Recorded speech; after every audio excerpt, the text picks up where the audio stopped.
Welcome back to A Mighty Fortress is Our Pod. Today's guest is Bishop Matthew Riegel of the West Virginia Western Maryland Synod, who is also a member of the Task Force on Civic Life and Faith and the Commission for a Renewed Lutheran Church.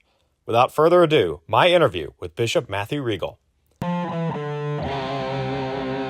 So I am here with Bishop Matthew Riegel of the West Virginia Western Maryland Synod.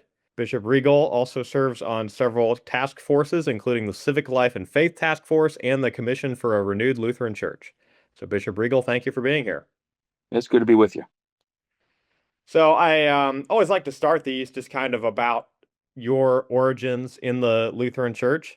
So if you wouldn't mind just telling me a little bit about where you grew up and what your congregation growing up was like. Well, I was actually baptized in the UCC, in the German Reformed, or ENR, the Evangelical and Reformed tradition within the UCC. It was in a church that Henry Melchior Muhlenberg had actually had on his preaching circuit at one time, the Lutheran half of the congregation. When we sold the farm, we moved to a little town called Birdsboro. We ended up in the Lutheran church there, and that's where I started Sunday school and was confirmed and started candidacy out of that congregation. So did you always know you wanted to go into ministry then? Oh, no. I mean, like any kid, I wanted to be an astronaut at one time, be a scientist, wanted to be a doctor. You go through all those different things as you're going up. And it wasn't until I was in college that I considered the ministry. Is there anything in particular that you felt kind of led you toward that, or any kind of specific experiences? Well, I'd say the influence of the chapel choir at Gettysburg College was significant, and particularly the director, but I'd say even more so the text that we were singing. We were singing Handel and Bach and all these other great writers, as well as some modern writers, and the text really grabbed me, and I started seeing things in different ways, because this is an interesting way about the function of the word. Sometimes the word comes through us through really fine music when the biblical text is set for that. It can grab your attention in different ways. So you went to Gettysburg then for undergrad. Correct. And that is another university that is an ELCA university that has a seminary at it, correct? The college is one institution. The seminary is a totally separate institution. They've never been the same institution. They're both ELCA affiliated. Interesting. Okay, and that's actually how, so, I'm at Capital, or I went to Capital and Trinity, and that is how Capital and Trinity was for a while. They were separate institutions, even though they were both affiliated with the ELCA. I'm curious, what was the Lutheran aspect of Gettysburg like when you were there? I've had a lot of conversations on here with some people that have gone to Capital before myself, and definitely it was stronger here at another time. So I'm just kind of curious to compare my experiences here with what your experiences at Gettysburg were like. Well, I would say sort of Lutheran identity was certainly on the decline when I was in college. We did have a dedicated chapel with a full-time chaplain who was a Lutheran pastor. We had Sunday morning services that were meant to be services for the whole campus. So we did use the Lutheran Book of Worship in those days, but obviously it was meant to serve the entire Protestant portion of the campus. And a very strong chapel music program, which I rooted in. And then we also had midweek services on Wednesday nights, a candlelight communion every week. It wasn't until my senior year that we started praying Compline on a nightly basis, 7 nights a week. But that was all student led. That was an outgrowth of a road trip to a monastery our junior year. And we fumbled around for the second semester trying to find out what worked, and then we finally settled into Compline as the thing. Nice. Were you one of the students that helped bring that about? Yeah, we had a pre-seminarian club. That sounds horribly geeky now that I think about it, but there's a club for those who were thinking about seminary, and we would meet on a weekly basis, and we'd have discussions and presentations, bring in guest lecturers. But junior year, we went on a road trip all the way to Western Priory up in Vermont and spent a couple days up there between the first and second semester. And that was profoundly influential on several of us. And when we came back, we said, oh, we really want to bring some of that monastic life back, the prayer offices in particular. Like I said, we stumbled around. The second semester of that, my junior year, we tried to do morning prayer. trying to get college students up for morning prayer is just a bad idea. Even if you want to do it yourself, it just doesn't work real well. So senior year, we switched to Compline, and that worked a whole lot better. How many people did you end up getting going to that at its height? It would vary wildly from day to day. You never quite knew who would show up. And so there'd be some times there'd be two of you there. And then there'd be other times there'd be 20, 24 people. You just never knew what was going to happen on any given night. Well, that's awesome. Are those monastic practices things that you've continued to use as you've gone into ministry or introduced to people in your congregational settings? Yeah, in between my first year of seminary and second year of seminary, right at the beginning of my second year of seminary, I took a leave of absence for the entire first semester of second year, and I lived in the monastery for that semester. And that was, again, profoundly formative. And bringing that into the life of congregational ministry, we added Vespers as a regular Sunday night additional service to our routine. That was in my first parish. And then in the campus ministry, reintroduced Compline, Sext, the prayer service at noon. There would be times we'd do sanctuary days in which we pray all 7 canonical hours. Like Holy Week, Monday, Tuesday, and Wednesday of Holy Week were sanctuary days, in which we started with vigils at 5 a.m. and then observed the full 7 cycle through it. No one but me showed up for all of them, I think. But there were plenty of people who would pop in, and I was always surprised if somebody showed up for vigils. But that happened once in a while. Were there any other particularly formative experiences as you went through undergraduate and seminary? In addition to the choir and the pre-seminary group and monastic experience in Compline, yeah, surprisingly, I would probably say academically, the history program I was in was really important to my formation in lots of interesting ways. Also, my time in ROTC, my first 2 years, did MS1 and MS2, and that was it got me interested in ethical questions of war and peace. That coupled with some philosophy classes, my academic life was really important to me, still is really important to me, and the degree to which actual classwork and study and research shapes one. I don't think we think about that. I think we think of that usually as just punching a card to get through something. But if we really stop and think about how that engagement in academic discipline, and I use the word discipline intentionally there, forms us into something more than we realize. Yeah, for sure. You mentioned ROTC, so did you end up serving for a time Nope. out? No.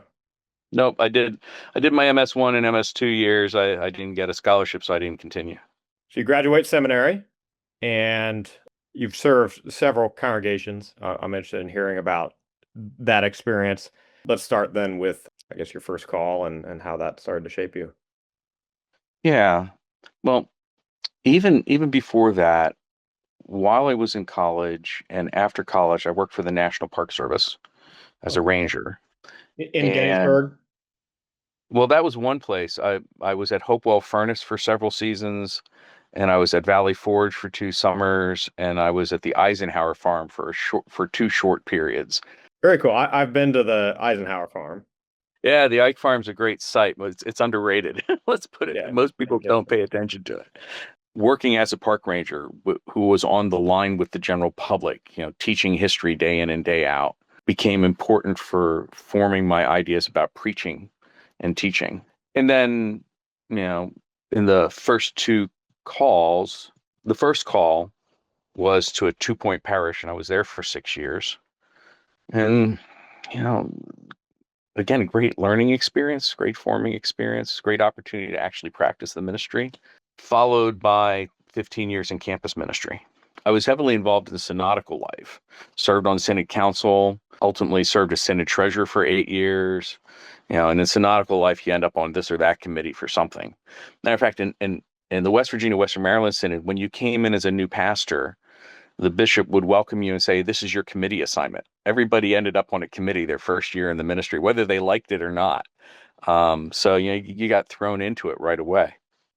And then after 15 years of campus ministry, being elected bishop, it wasn't until relatively recently, I think it was after the 2019 assembly, so I already had 5 years of ministry, and that I got appointed to the Civic Life and Faith Task Force.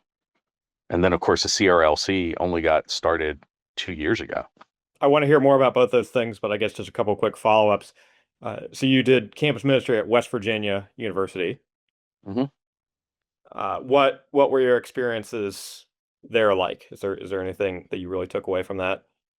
Oh, well, the power of teaching and liturgy in the life of the people of faith. So our worship life was on the high end church of things, and that included the inclusion of prayer offices. And there were those who asked when I got there and had shifted the liturgical life in that direction, oh, what are you trying to do?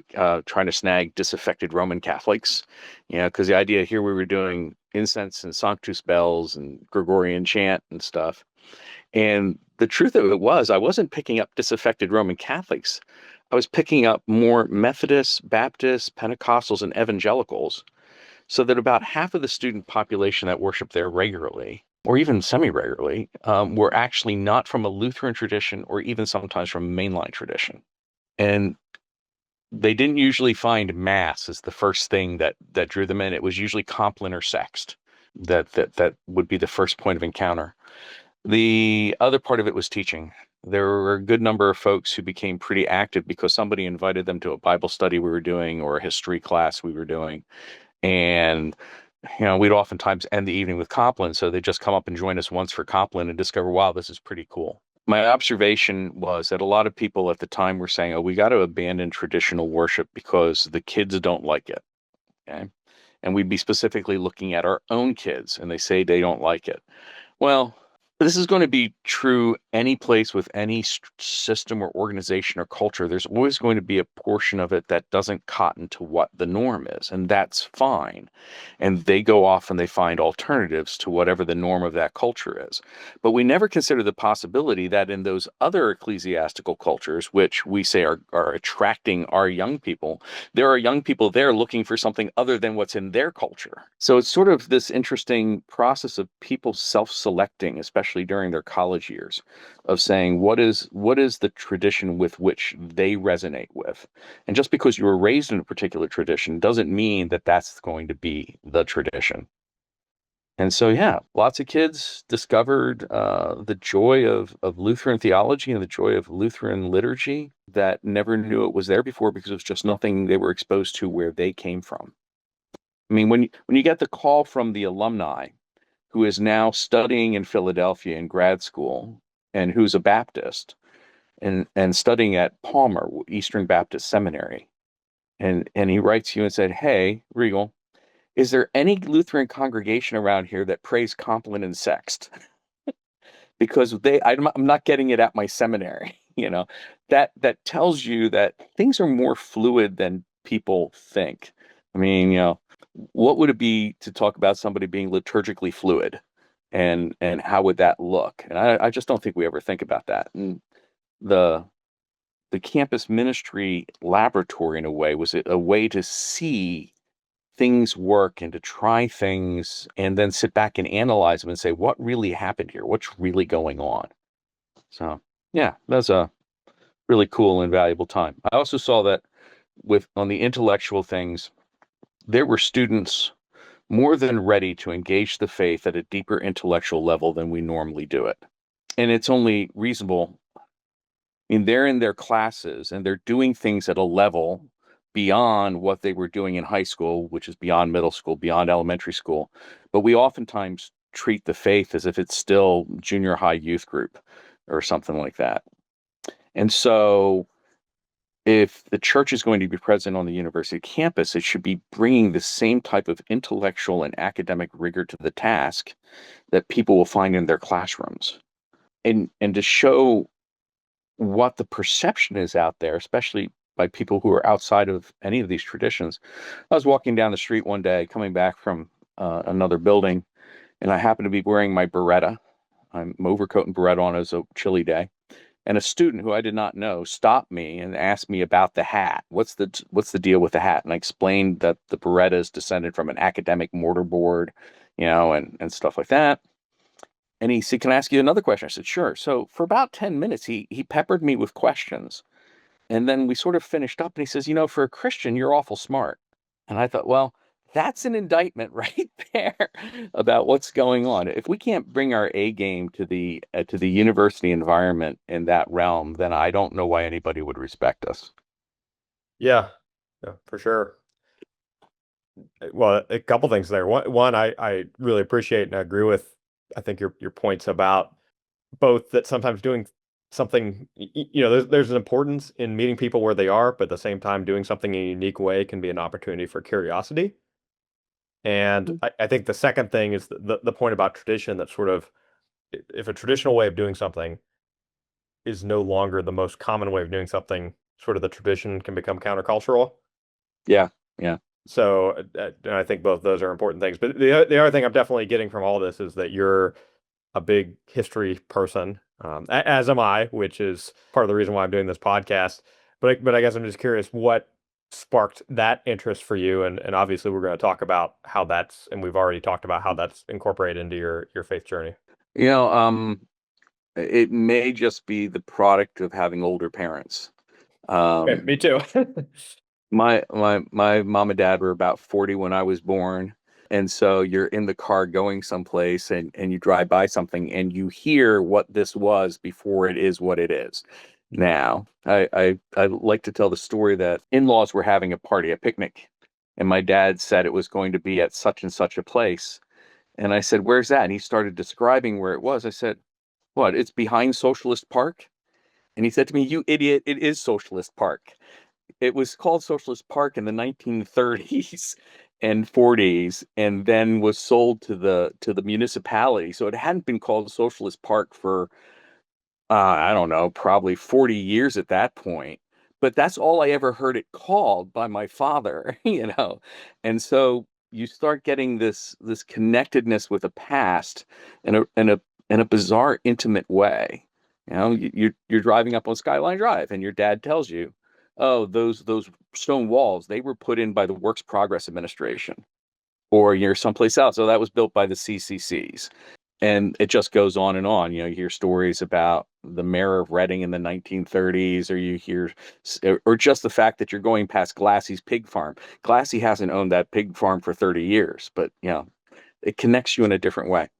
And then I had really awesome history teachers in school who were fantastic in the social studies department. Bill Dyson made U.S. History 1 just come alive, as he would sometimes do classes where he'd slip into character. He'd talk to you like he was somebody from that time period. Those were amazing sessions. And then I ended up working National Park Service, doing history day in and day out. So the Droysen, who was a German historian, said that history is the know thyself of the human consciousness. And I think he's absolutely right about that. Yeah, I agree. Well, and history is a great way of understanding like why the present is the way it is, and where the challenges that we face today come from. And I know, even like I said, just through doing this podcast, I've learned a lot about why the church is in the places that it is today, and that's already given me a lot of ideas about maybe things we can do. It can be an inspiration for that. So yeah, I'm excited to continue to engage with that as we sort of go forward here into your time as bishop and on the committees. So you were elected bishop in 2015. Mm-hmm. Did you ever have like aspirations of becoming bishop, or how did that come about? I was very, very happy in campus ministry. And I would say even after I was elected for about 2 years, I grieved leaving campus ministry. And it wasn't something that, oh, yeah, I really want to be the bishop. That, no, thank you. And I was having lots of fun doing what I was doing. But eventually there comes a time when you gotta ask the question, well, somebody has to do the job.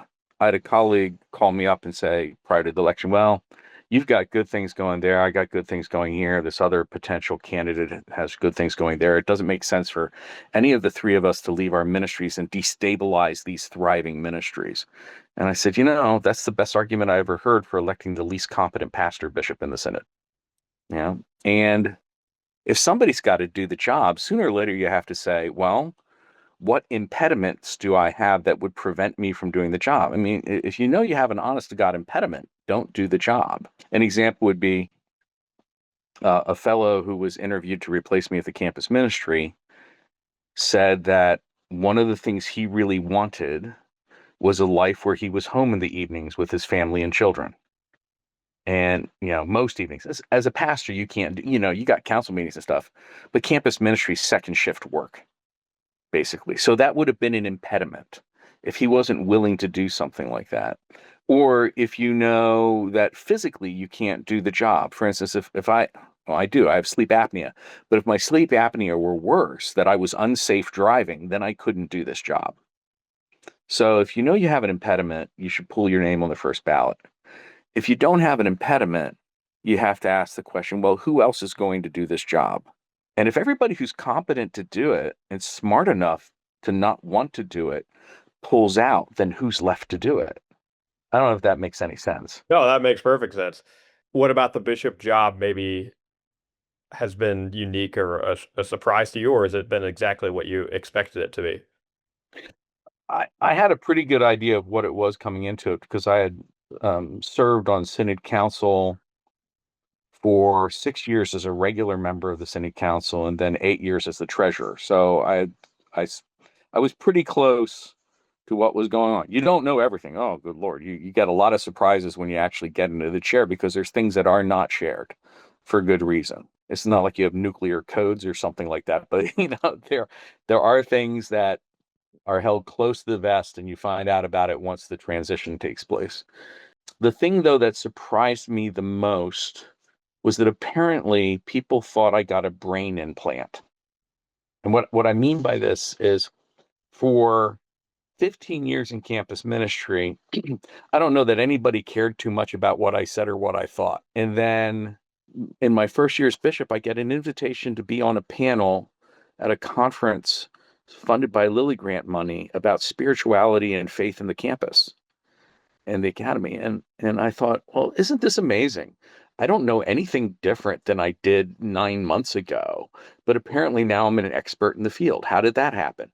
And that still sort of baffles me. I don't know if it disturbs me anymore, but it baffles me. So that was the big surprise.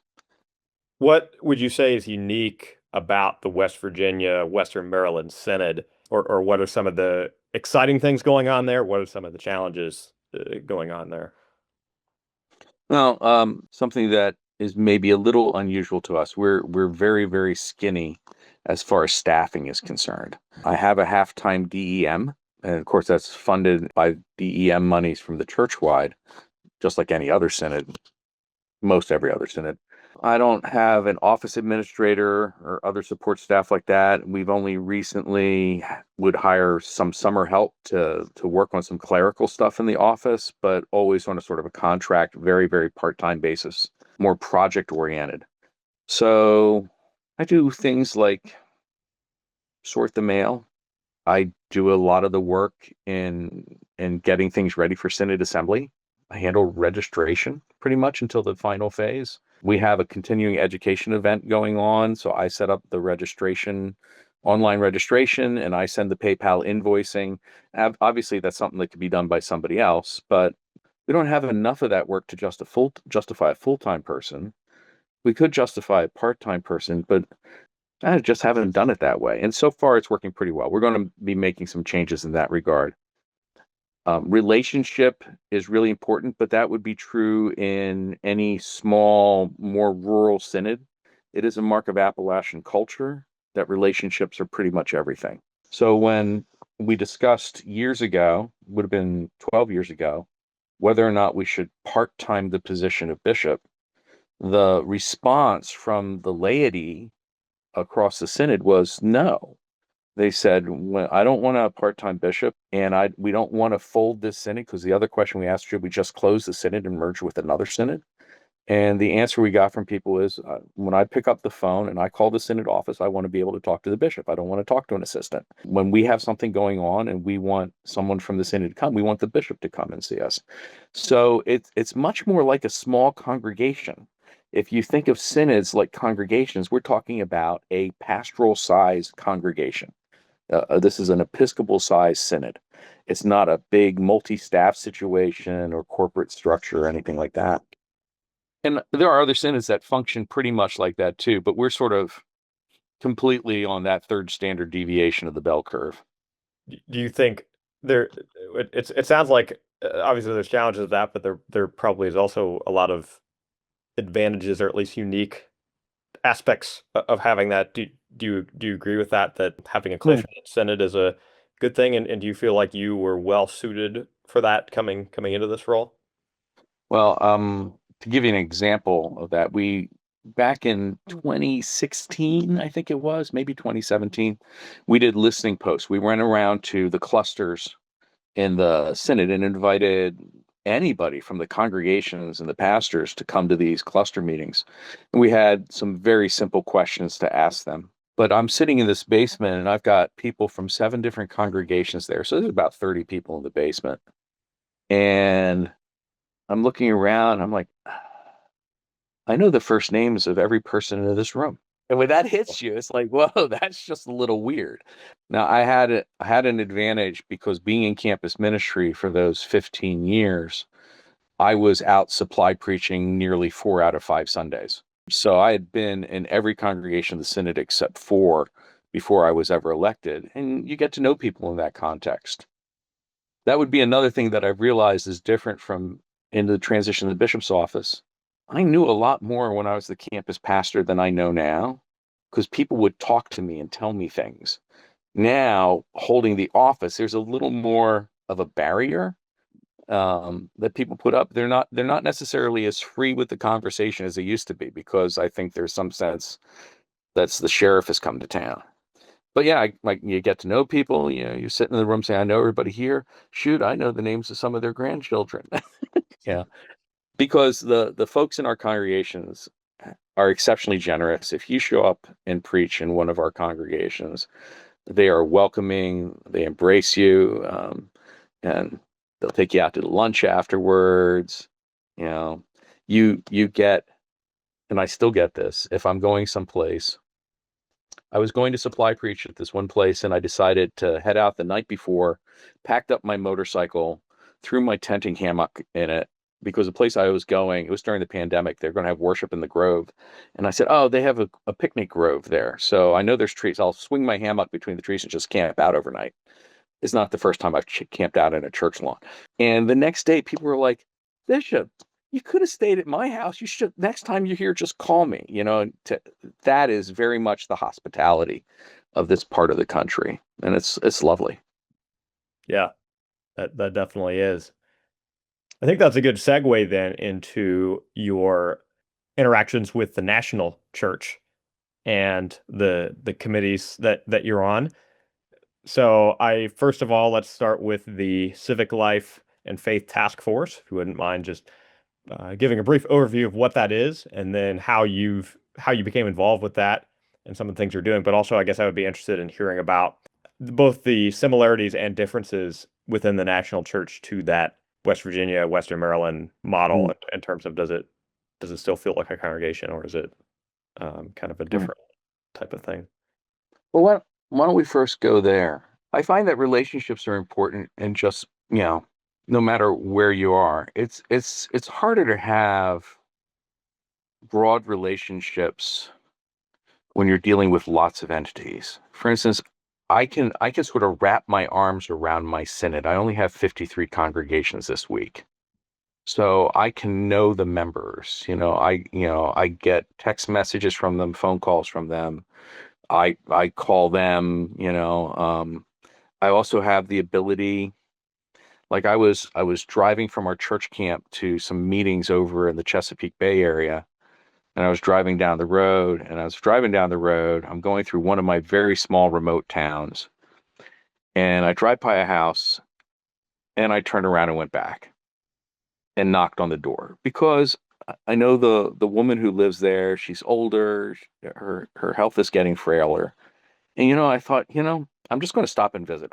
I'm going to take this time. It's going to put me behind, but I don't care. This is important, and you can do that when you have something small. I'll admit, I have a lot of respect for my colleague bishops who have synods of 250 or more congregations and have 350 pastors to deal with. I don't have anything like that. And I don't know how they do it. They have to depend on assistance. And I wouldn't want to have to wrap my arms around all of that and be bishop. Just like I don't know that I would want to be a pastor of a congregation with 1,000 members. I've never had to do it, and I don't really want to do it. The campus was sort of cool. Technically, I had 28,000 parishioners if I wanted to look at it that way. But, you know, you can't wrap your entire arms around that. You end up wrapping your arms around a smaller portion. That said, as one interacts with the church-wide organization from a synodical position, one can have relationships there too. One gets to know the people in these offices and positions. They become friends, if not friends, close working colleagues, ultimately. And you get to know each other's stories, because what you have to do is you have to take time to have lunch together. You know, yeah, if the meeting is over for the evening and you're all trapped in the hotel, you might as well go down to the bar and have a drink with your colleagues and get to know them. And you can still build relationships that way. And I think that's vital to keeping the engine of the church going. Like I told my child once, there are things that are the social lubricants that keep the engines of society running smoothly. And these types of relationship building things are important. And I don't think you have to, it's like, you might have to periodically consciously say, yes, I'd much rather just crawl in bed and watch a TV show tonight. No, I'm going to drag myself out of this room and I'm going to go down and I'm going to socialize with my peers, or I'm going to socialize with these folks. I think that's important. Definitely it is. Well, let's pivot, if you don't mind, to the task force. Sure. And I'm sure we'll keep talking about having these close relationships kind of throughout that. Yeah. So what is the Civic Life and Faith Task Force, and how did you become involved with that? It was initiated by Action of Churchwide Assembly in 2019, a memorial brought from the Minneapolis Synod that called for the development of a social statement on government, civic engagement, and the relationship of church and state. It was debated on the floor of the assembly. It wasn't a slam dunk. And it was amended on the churchwide assembly floor to include a social message on civic engagement too. And it passed. And the way this works, when they're putting a task force together, once the churchwide assembly says we're going to have a task force, there's some sort of steps that are policy steps that take place. And one of them is assembling the task force itself. And the task force is appointed by the church council of the ELCA, the membership, but they solicit input on who those members should be, and certain constituencies get to make recommendations. So one of those is the Conference of Bishops get to recommend at least one person, because they always want at least one bishop on the task force.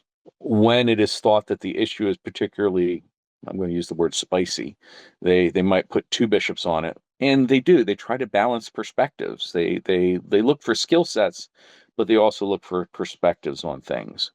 And the rest of the commission is assembled from the membership of the church. You know, they always try to have one or two theologians on it, you know, a seminary member or college member as examples. They'll have rank and file laity. They want people who have actual expertise in the discipline field, and others who are just solid people. And then there's a whole host of supporting staff around the outside of that makes that happen.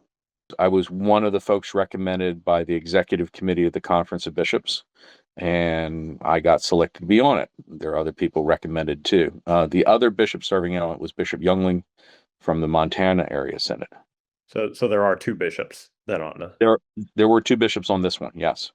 So you bring this team together, and you have this mission of developing the social statement. I've seen the draft of the social statement, and say that's on the ELCA website, right? If people are listening and they want, right. What would you say is the most important thing people should know about the statement, and I guess where that could head, and what the important points of it are? Okay, so before I get into content, okay, an important thing is to know how this is put together. This task force has been working since, well, our first meeting was during the pandemic.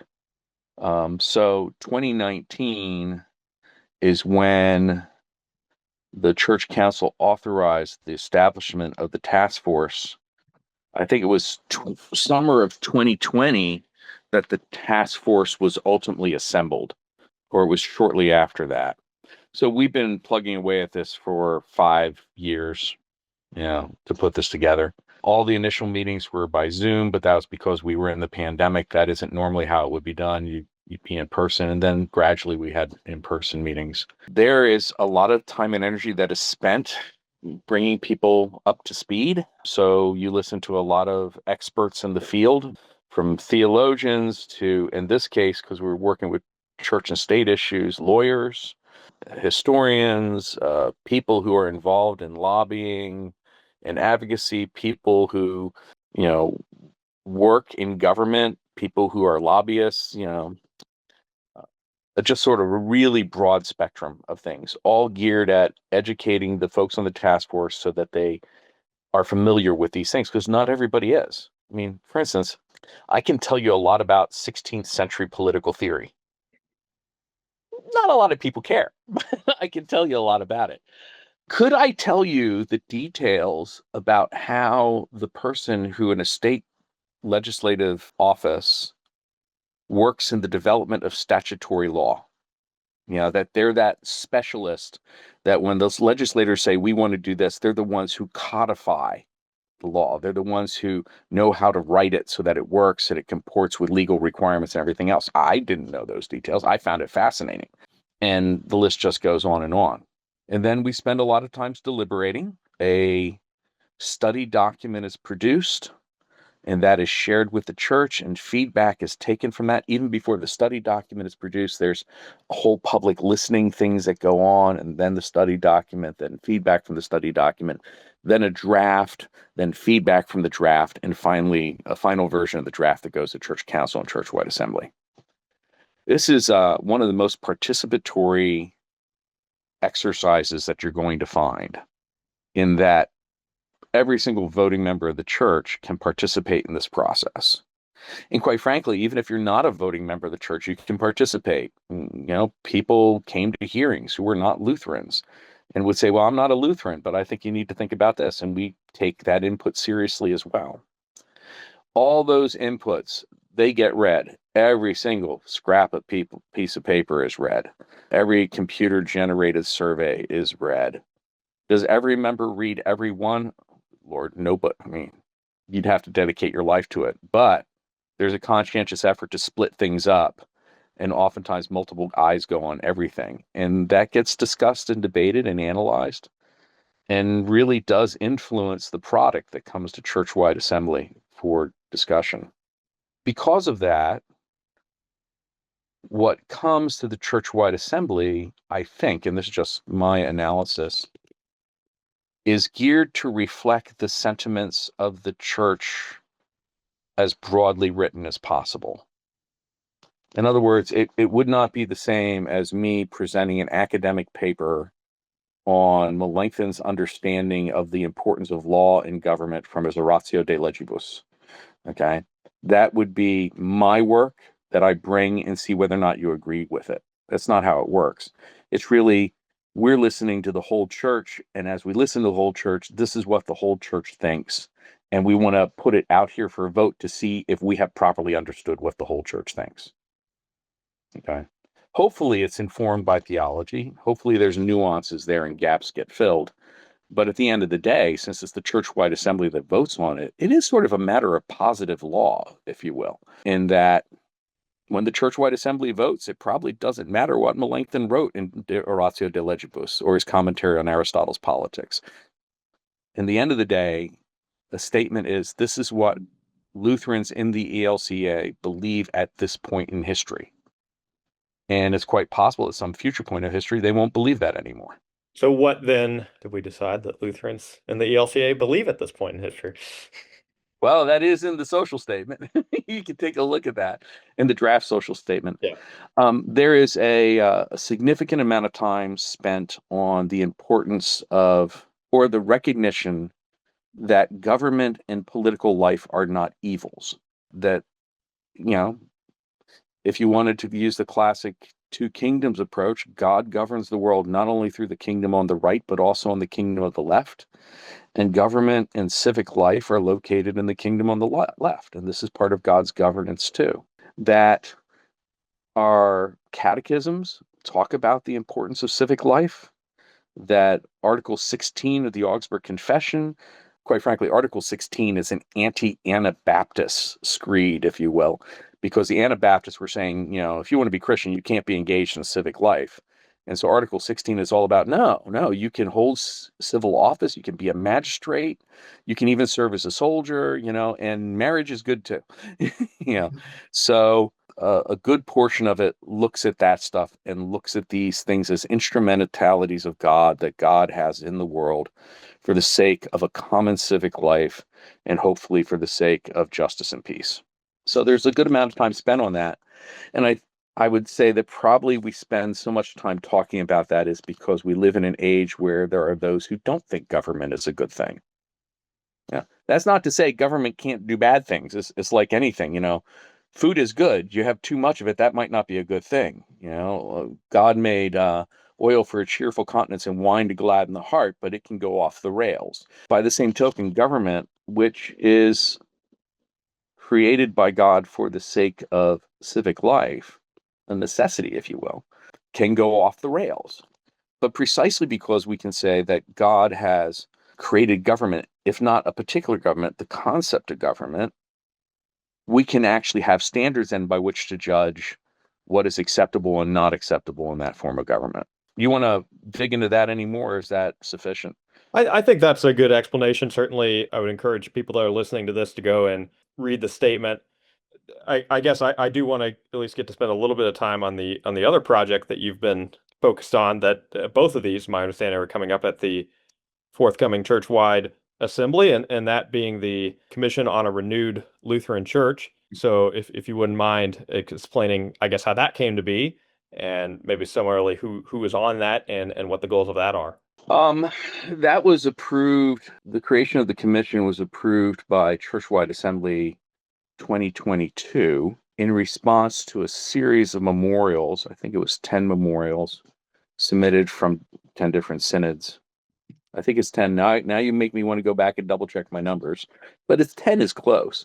The boilerplate behind that, and you can see this if you go back and look at the memorials, there was a boilerplate behind them. And if folks aren't familiar with the term boilerplate, it's sort of like a template. Somebody gets an idea about something and then they circulate it. And the only thing you really have to do is change the name of the synod, and it can pass in a lot of synods at one time. This happens a lot. So there was a boilerplate behind it, and you can do sort of a redaction criticism analysis or a text critical analysis and figure out what the boilerplate was. And the thrust behind the boilerplate was, as outlined in the preambles, we used to be a church of nearly 6 million members, and now we're a church roughly half that size. The structure we have was built for a bigger church than we have, and therefore is probably not the best structure for the current situation. And as the world is changing more and more rapidly, do our very structures get in the way of us being able to adapt to new situations and better live as church and accomplish our purpose in this current situation with the resources we have? So the critical element of that boilerplate then and the operative was to establish a commission to re-examine the purpose statements and organizational principles of the church. And then the idea of having a commission to do that, and that we would have this was an amendment, a possible church-wide assembly to do reconstituting if that were necessary. The only body that can call a church-wide assembly, regular or special, is the church council of the ELCA. Okay, not even the church-wide assembly can call for a church-wide assembly. There's an outstanding parliamentary question. Can the church-wide assembly order the church council to call an assembly? Or is calling an assembly a reserved power? That's a parliamentary nerd question, okay, that only I and a few other people care about. And there's differences of opinion on that. But at this point, no special or reconstituting convention has been called. Okay. Could it be called? Yes.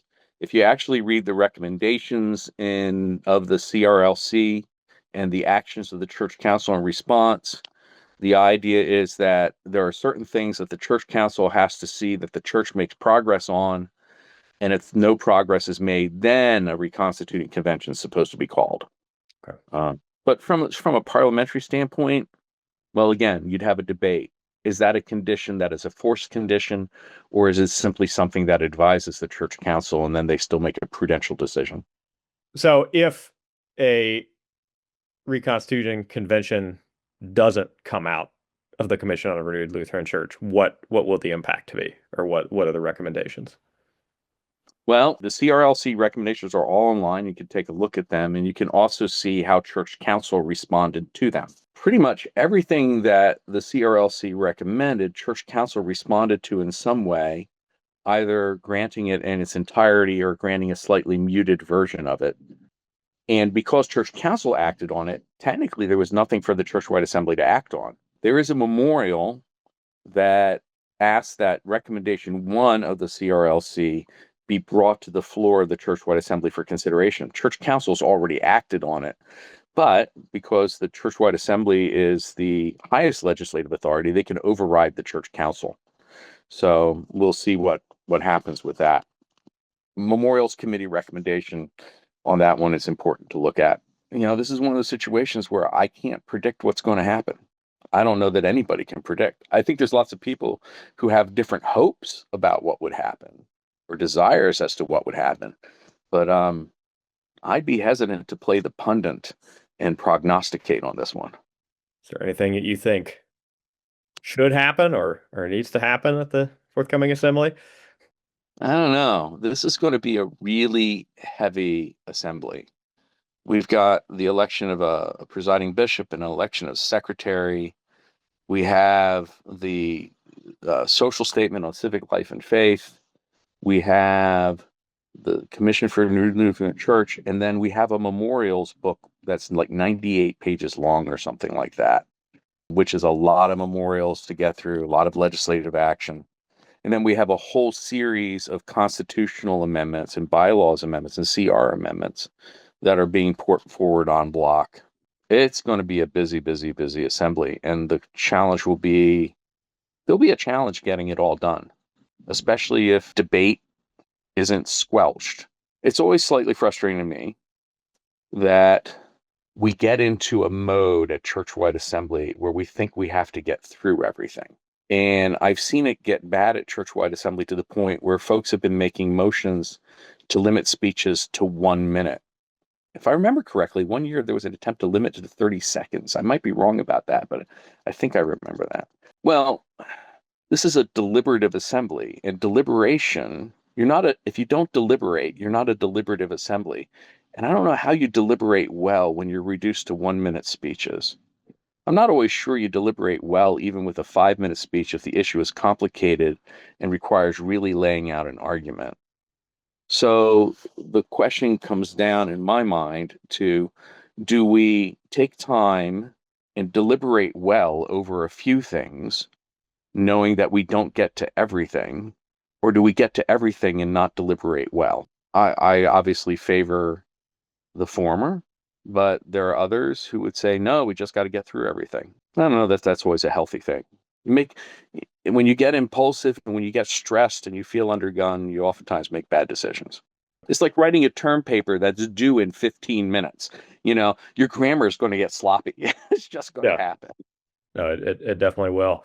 If people are interested in following the assembly or care about what's going on there, what would you recommend for doing that? It's easy enough. If you go to elca.org, which is the denomination's website, you will find there undoubtedly a link for churchwide assembly. And if you don't, just search ELCA Churchwide Assembly in Google. And on the Churchwide Assembly dedicated page, there is a place where you'll be able to watch the live stream, and that only lacks the fun of having color commentary and play-by-play done by commentators. So you can watch the live stream. You can also sign up for the ELCA news service, which will be putting out plenty of press releases while the assembly is going on. If you are like me and want to see details on legislative action, there are legislative updates every day. that are basically a reduced version of the minutes to tell you what actions got approved and didn't get approved. So that's all available on the ELCA website. Yeah, that's great to know. And one of the reasons I specifically wanted to have you on at this time was to talk about these kind of things. And I guess that poses maybe an interesting version of a question that I usually ask near the end of these interviews, which is what is giving you hope for the future of the Lutheran Church and what's giving you concern for it? And you can talk about that both in a general sense, just in terms of your ministry career, and then also if you want, you could tie it into what's going on at church-wide as well. I'm going to raise something I always raise whenever I get any question about the church. And that is, what is your denotation of the term church? Because church is a squishy term. We can refer to the church as the Ecclesia Invisibilis, that hidden church, which is the one holy Catholic and Apostolic Church of faith. We can refer to it as the Ecclesia Visibilis, which is the visible church, which includes not only those who actually have faith, but also the wicked and the hypocritical. We can refer to church as the particular ecclesiastical estate, which is the institutional church, not to be confused with the visible church. Those are two technically different things. We can talk about church as a particular church, what would be called an ecclesia particularis, which would be like the denomination. Or we can talk about church as synod or church as congregation. So there's so many different ways we talk about the word church. And what gives me hope for the church is that we don't hope in the church. We can fall into ecclesiology, whereby the church becomes our God rather than God being our God. Okay, so we should never have hope in the church. We should have hope for the church, but that hope for the church has to be rooted in the conviction, as outlined in the Augsburg Confession, that one holy church shall remain forever. And we're not talking about the ELCA there. And we're not even talking about Western Christianity there or Eastern Christianity. We are talking about the fact that because of the Holy Spirit's work, the church, which is the creator spiritus, the creature of the spirit, will always exist, because somewhere through the gospel, the Holy Spirit will be giving the gift of faith. And that is what makes what is the true church. So if I have any hope for the church, it's not because of anything we do. In fact, I'm convinced that we as human beings have been trying to destroy the church for the last 2,000 years, and we've proven ourselves unsuccessful at it, which is comfort, because clearly the Holy Spirit must be working. Because if it had been left up to us, we would have botched this job a long time ago, which gives me hope for the future, which means no matter how bad we botch the job, somewhere the one holy Catholic Church will exist. And this is where H. George Anderson said, the promise of God, as in our confession, is that the church will always exist, but there's no guarantee that your particular instantiation of it will. So my hope is built on nothing less, and the knowledge that no matter what happens, even if we really screw it up in the ELCA, the church will still be. God will make sure it's somewhere. And I can be at peace with that, even if I hope and pray that the ELCA is still a place in which that church is instantiated, because the ELCA or any other denomination should never confuse itself with the one holy Catholic and Apostolic Church. It's a particular ecclesiastical estate, which is like a terrarium. It's an environment, it's an ecosystem in which the church actually lives. So the ELCA can go away, there'll still be a church. And it's also possible that the ELCA could be a terrarium in which the church does not live. But making sure we don't confuse those things, I think, is important. Absolutely. I think that's a great word to end on. The last thing I always like to do in these interviews is do a quick prayer. So if you don't mind praying with me.